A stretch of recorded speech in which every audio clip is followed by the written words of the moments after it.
Okey, baik. Di video kali ini saya nak tunjuk cara untuk kita menjana RPI, Rancangan Pendidikan Individu. First kali kat dashboard e-record guru, kita pergi kepada RPI. Klik pada RPI. Okey, dia akan keluar papan nama murid yang telah kita jana. Untuk menambah RPI yang baru, klik butang di atas ni, jana RPI yang tambah ni. Kemudian nama murid, kita pilih nama murid. Contoh nama murid Nik Fauran. Kategori yang kita dah masukkan, maksud pembelajaran, konfusian, keterangan lembam, cabaran utama, malas belajar. Matlamat jangka panjang boleh fokus dalam kelas. Kemudian kita tagging sesi. Ini sesi yang pertama, 3 bulan pertama. Kemudian kita klik pada butang jana RPI. Biarkan kosong kat sini, matlamat jangka pendek dan intervensi ni. Tinggalkan kosong, klik jana RPI.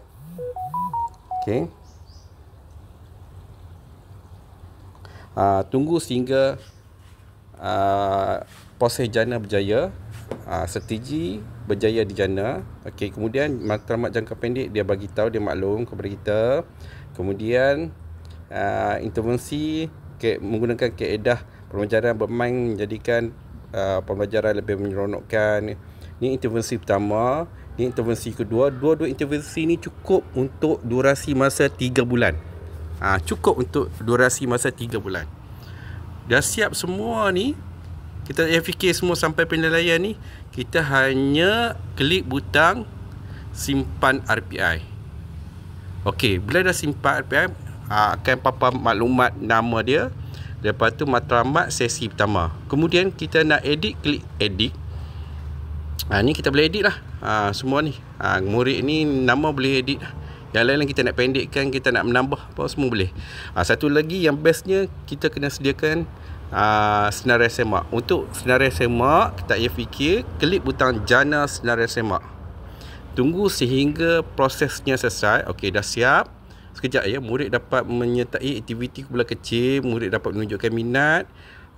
Dia ada 7 aktiviti item dalam ni. Klik butang simpan. Kita nak tengok macam mana paparan dia. Klik butang cetak. Ini paparan intervensi, cukup untuk 3 bulan. Siap dengan tanda tangan, nama GPK, nama kita, nama guru besar. Kemudian di bawah ni adalah senarai semak. Itu saja. Sekejap ya kalau setakat 10 orang.